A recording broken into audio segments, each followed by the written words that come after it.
Эфир телеканала «Брянская губерния» продолжает информационная программа «События». С вами в студии Александр Новиков. Здравствуйте. Брянск посетил заместитель полномочного представителя президента в Центральном федеральном округе Мурат Зязиков. В правительстве региона состоялась рабочая встреча с губернатором Брянской области Александром Богомазом. Было отмечено, что ведется активная работа по 12 направлениям указа президента о национальных целях и стратегических задачах развития Российской Федерации на период до 2024 года.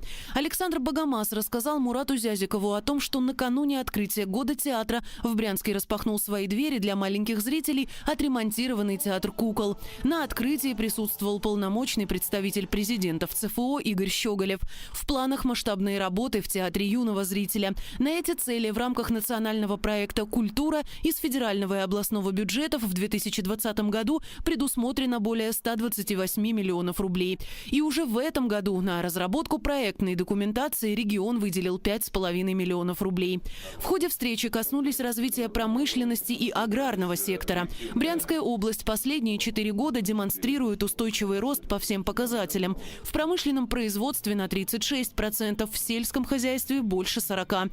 Это позволяет решать и многие социальные вопросы. Глобальное обновление автопарка общественного транспорта, закупка школьных автобусов, новые скорые. Кроме того, в минувшем году было выделено 540 миллионов рублей на закупку медицинского оборудования. Выделяются средства на квартиры для врачей. Мурат Зязиков высоко оценил достижения нашего региона. Жилье для сирот, строительство моста и ремонт в Доме культуры. Эти и другие вопросы решал в приемной президента заместитель полномочного представителя президента в ЦФО Мурат Зязиков. Дом культуры в поселке 1 мая Клинцовского района давно нуждается в ремонте. С этой проблемой жители района пришли к Мурату Зязикову. Учреждение культуры требует текущего ремонта. Потому что там не работает зал у нас, течет крыша.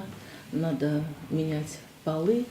То есть зал этот не функционирует. Все мероприятия проходят в холле учреждения культуры. Район подавал документы на участие в программе «Культура малой Родины». Заявка рассмотрена положительно. Если нам выделят из федеральной программы 1,5 миллиона, то софинансирование составит 75 тысяч. Но кроме этого еще 950 тысяч рублей из местного именно бюджета планируется выделить. За местные деньги планируют отремонтировать канализацию, а за федеральные зал и кровлю. Работы должны быть завершены к концу года. Вам придет ответ от губернатора, и мы вам напишем обращение, будет к вам.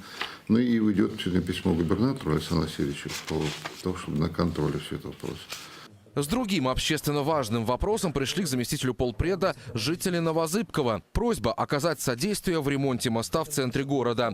Уже есть проектно-сметная документация. Работы запланированы на летний период. Средства только свои, из местного и областного бюджетов. Сделать мост обещают к сентябрю. Еще один вопрос – жилье. Сирота из Брянского района искала в приемной президента поддержки в получении квартиры. Это вопрос очень важный, и не дожидаясь судебных решений, в Брянской области эти вопросы решаются на таком очень хорошем уровне. Вопрос выделения жилья сиротам стоит на особом контроле губернатора. Только за последние 5 лет из бюджета области был выделен 1 300 000 000 на улучшение жилищных условий детей-сирот. Светлана хочет быстрее получить квартиру. Была 7-й в очереди, сегодня уже 5-я. Администрации Брянского района мы выделили на этот год 14 миллионов рублей. Мы приобретаем 14 квартир. Она попадает в эти 14? Она попадает. Заместитель полпреда отметил, что обязательно придет к Светлане на новоселье. Чиновники пообещали, жилье сирота получит к концу года. В этом плане, конечно, очень многое делается в Брянской области, и эта тема очень серьезная, практически у нас 108 всего осталось. И я сам неоднократно, вы обратили внимание, что мы приедем, сказали, в гости. Едем в гости, к этим детишкам, смотрим, как у них складывается судьба. И очень много было моментов, когда приезжали на новоселье, и тут же какие-то вопросы трудоустройства решали. Решали на приеме и другие вопросы, например, ремонт подъездов в многоэтажках или приобретение дорогостоящих лекарств. Все вопросы были поставлены на контроль, их решению даны реальные сроки. Андрей Мамошин, Сергей Дюков, События, Брянск.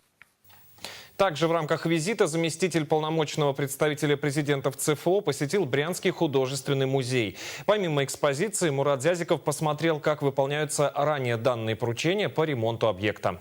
Директор департамента культуры региона Елена Кривцова показала Мурату Зязикову экспозицию музея. Увидел полпред и новую выставку Андрея Дроздова «На страже Отечества». Проект посвящен людям, которые свято стояли на защите своей родины. Однако основная задача – оценить, как проходят в музее работы, которые поручил выполнить полномочный представитель президента в ЦФО Игорь Щеголев. Напомним, летом он посетил Брянскую область. Вместе с губернатором Александром Богомазом полпред осмотрел художественный музей. Тогда поднимались проблемы отопления здания и замены освещения. Благодаря поручению Игоря Щеголева и решению губернатора Александра Богомаза об оказании музею помощи, дело сдвинулось с мертвой точки. Система отопления заменена. Вот здесь есть местами тепло, там дальше немножко. Не, ну так здорово, просто здорово. И это действительно будет место, и коллектив ваш великолепный. И это будет место, куда будут приезжать. И вот этим мы планируем заниматься. Надо сюда планировать всех. Это вообще, я сейчас просто именины всех. Вот я честно прошел сейчас. Вот, много из того, что знаешь, и я сам историк по образованию. Очень приятно. Очень молодцы просто. Сейчас продолжается работа по замене освещения. Еще одна задача – расширить выставочные площади за счет неиспользуемых помещений. Напоследок высокий гость оставил отзыв в книге пожеланий художественного музея. Как выполняются поручения